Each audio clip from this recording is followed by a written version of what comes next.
Welcome to the 2019 Public Education Summit, the impact of taxation without representation. I am Dr. Lou Oprea from Trinity Washington University, and I would like to welcome my guests today, Sandra Sadiwa and Kyle Brewer. I'm glad to see you all today. And we are talking today about strengthening our education system, teenagers' perspective. We have two topics today. One of them, Sandra had mentioned to me before the show about public health and public safety. And this is also what Kyle is interested in too.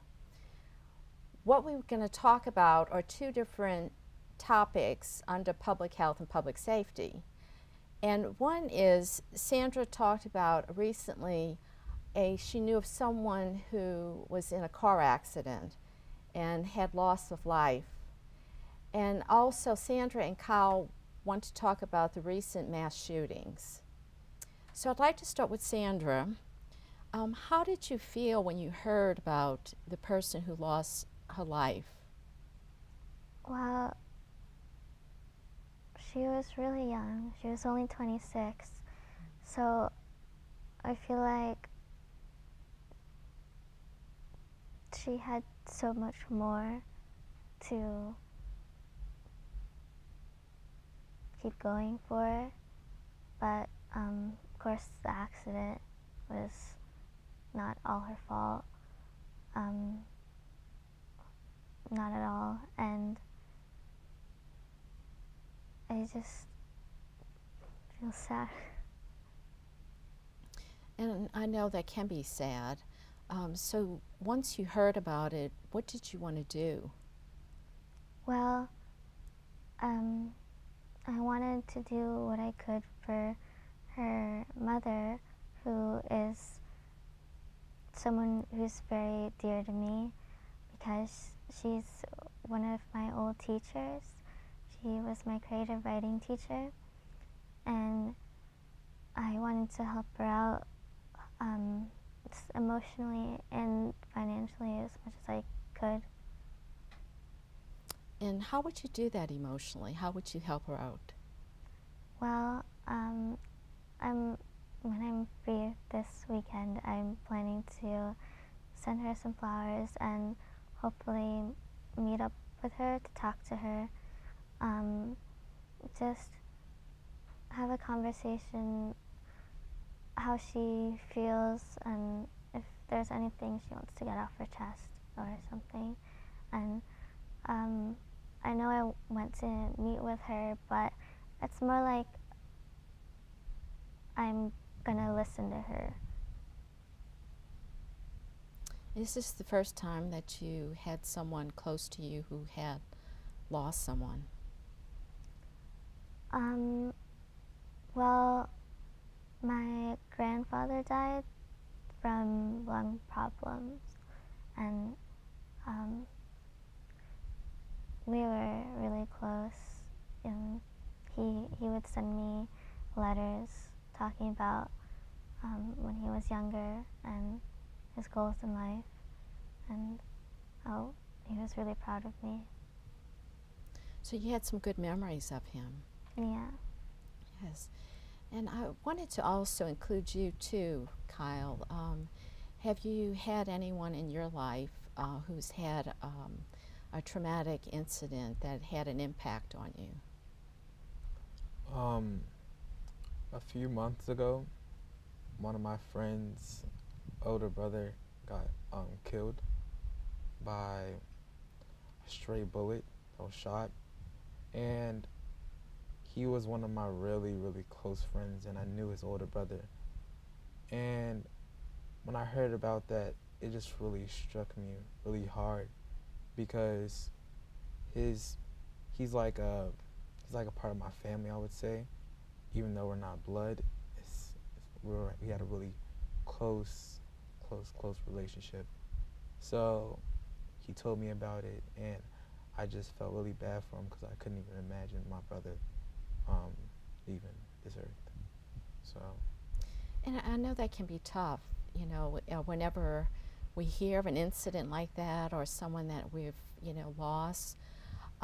What did you want to do after you heard about what happened to him? um, first, I wanted to send my condolences to his family, talk to his mother, his father, his family, go to his funeral, and just mourn with them and help them with emotionally. And then I also kind of wanted the police to find whoever was shooting or what was happening, so I could feel feel comfort, and so I could feel safe again, knowing that he's not out in the streets messing up other people's families. So And that makes sense. I mean, I can understand that you wanted to feel comfort again and also for the family who lost their family member. And you mentioned about public safety, and you did too, Sandra. So, what do you feel that the community can do about public safety? Um, well, I think uh, you should definitely be more safe and more mindful when driving. It's like a 2-ton hunk of metal that just goes anywhere you want it to. And it's both dangerous for the passengers and pedestrians if something goes wrong. And I think when you drive, you should have the mindset to get to your destination, but also come back home safely so that you can see your loved ones or your dog, your cat, or if you live alone, so you can see your favorite TV show again when you come back home. And you're talking about not only public safety, but also finding a place where you feel comfortable and safe. Yes, and your thoughts about public safety, Kyle? also adding on to what Sandra said, I feel like if people were much more mindful how of how fast they were going, and not just wanting to get there faster, but worrying about the people that are walking. Because me, as a young man, not being able to drive, I have to walk a lot of places, and I notice people speeding on streets that aren't highways. So, kind of feel unsafe. But I feel like if our communities were to be much more mindful and be observant of the people, like the pedestrians walking, we wouldn't have a lot of these problems that are happening now. And I really appreciate you all talking about mindfulness.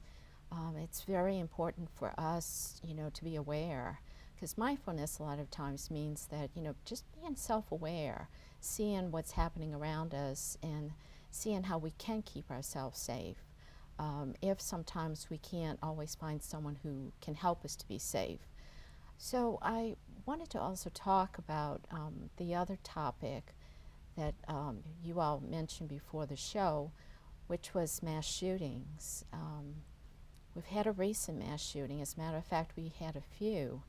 Um, how do you all feel about these mass shootings? Um, Honestly, I'm just so tired of hearing about them. It feels like when I wake up and turn on the TV in the living room, I just see another name of another school or some club or place, and that it's about a shooting and there's a dozen people dead, and I'm just I'm just so tired of waking up to see that. And when you say tired, I mean, when you wake up and you see that, I mean, what emotions do you feel? I feel sick to my stomach that like this is normal. Like it shouldn't be. Like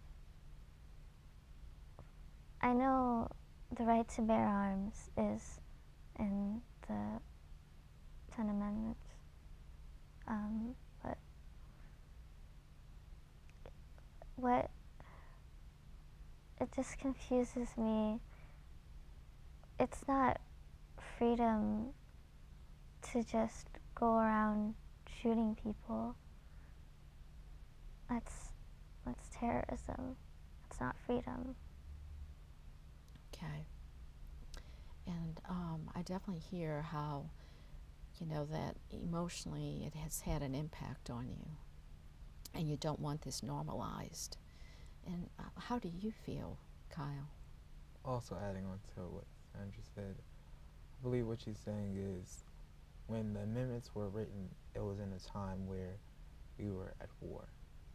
And some of those amendments still are still in effect, and they can still help us. It's just that that one amendment is not that as specific as it should be.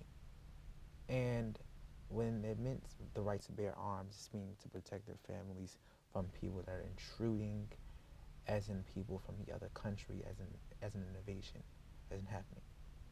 And I believe that people abuse that right, and it's obvious that people just don't really care about what it honestly means. Because if people really did, all of this stuff wouldn't really be happening. And I'm honestly sick and tired of waking up, looking at families on the news, crying mothers, having no more sons, their only daughter's gone, and it's just crazy. And it's definitely had an impact on you too. And it sounds like you don't want this normalized either. No. So what I would like to do in a second half of our segment is to talk about some solutions, if that's possible. I think it is. And it sounds like you all want action taken, but not action that's going to be harmful to others. So we have about a minute left. Can you just tell me, you know, what is one thing right now that you see we can, you know, do as a community? I feel like, well, this is kind of a key word, but we should be more mindful. This time not of our environment, but of our community and how other people are feeling. Make sure they're not feeling alone or want to cause harm to others. Okay. And you, Kyle? I feel like if we were all mindful, as the key word, if we were all mindful, a lot of these things that's happening now, like police brutality, mass shootings, hit and runs, honestly, I don't think that would be happening as much as it is, but it's the world that we live in, and it's sad that some people have created this normal. Yes. And let's continue to talk about mindfulness as well as other things that might be helpful. We will take a short break and we'll be right back. Open up your books to page 360. Did you just look at your phone while you was in class? You played yourself. Talking about inspirational quotes. You gotta believe in yourself. Don't ever play yourself. The key is to make it, so make it. Louise, can you give me an example of an inspirational quote? Don't play yourself. The key is to make it. And who said that? I did. Now that's a major key alert. Learn the real major keys to getting to college at getschool.com. Welcome back to the 2019 Public Education Summit, the impact of taxation without representation. And I'm welcoming back my guests, Sandra Sadiwa and Kyle Brewer. This segment, we're going to continue talking about mindfulness as it relates to the mass shootings. Both Sandra and Kyle have talked about mindfulness and how important it is in us being self-aware about our own public safety, and as it also relates to our education system. Let's return back to some of the things that you were talking about, Sandra, about the confusion you've had with those that have been lost to, for example, the mass shootings, and how you don't want this to be normalized in our culture. What are some other things that you would like to see changed in our education system as well as our other systems? Well, I feel like it isn't really the responsibility of schools to have like metal detectors or police like patting you down at the entrance. Like there's like hundreds or maybe even thousands of kids who go into one school, and it just seems tedious and very time wasting to go through a kind of procedure like that. But I feel like teachers and also students, like as classmates, can be considerate to each other's feelings if they feel frustrated or alone.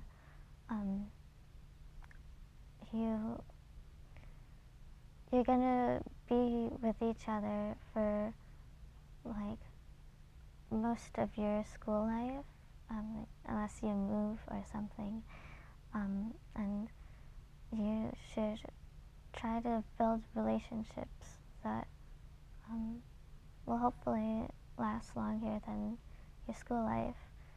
But you should try to be friends with everyone, and just be kind to each other. And those are very important. And I would like to also know how you feel too, Kyle. Actually, I disagree on what Sandra said when saying that the metal detectors are like, they slow down the process. I think that the metal detectors, and even if they had policemen patting us down, I feel like that's what stops the problem if there was to be a problem. Because if there was a child or anybody that we're trying to hurt or trying to do something bad, we could stop the problem there at the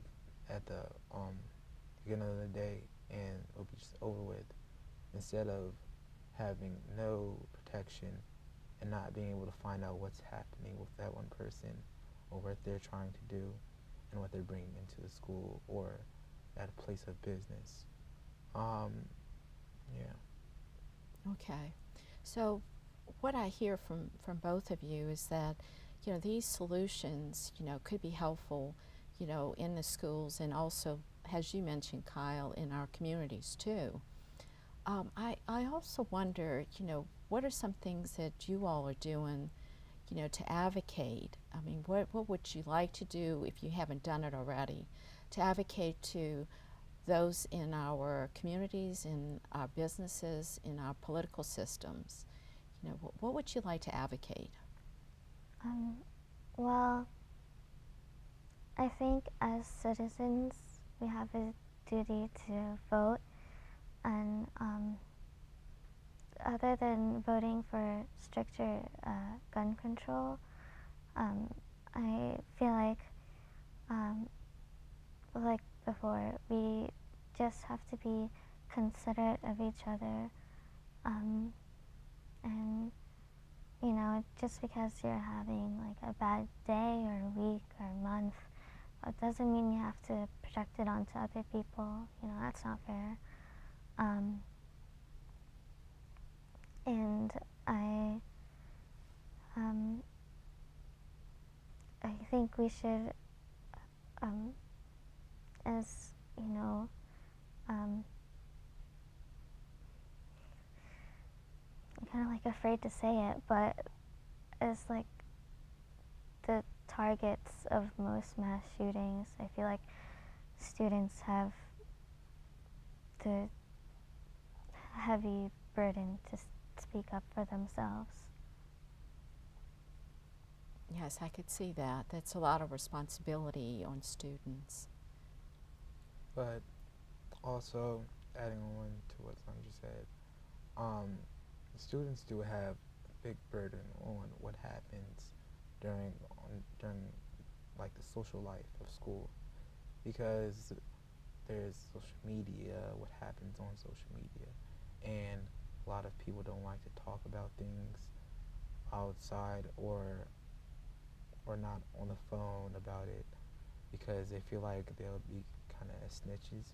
And honestly, it wouldn't count as snitching unless you're helping somebody or stopping something from happening, or to hurt that they're trying to hurt a friend, or even a mass killing or shooting up a school. Because if you don't not snitch or tell somebody in power to help you or help the school or the place of business, people are going to die. And I feel like that's what's really wrong with our communities, is that people don't really want to bring it to people that will actually do something. So. And what I hear both of you saying is that it's important to take action through advocacy, through, actually giving voice to what's important to life. And the other thing I hear too is that taking preventive measures so there isn't a loss of life. I know in the first segment that you all talked about people that were close to you who you lost. And there were some things that, really had an impact on you. The fact that, their public safety was an issue. So if we go back to public safety, and especially to our education system, what are some things that we could change in our education system that would actually help our students, in particular teenagers, feel safe in their schools? Well, adding on to what Kyle said, my best friend in South Carolina, she actually had a lab partner in chemistry. He was wearing a trench coat and hiding a pistol in it. And when my best friend came home and she messaged me about it, I was just furious because her lab partner, he was only found out because he was showing off the pistol to one of his friends, and his friend told like the authorities, people in power, like a teacher, and it was taken off of him. And I'm just scared to think what would have happened if he hadn't told the teachers, even though they were friends. Your thoughts, Kyle?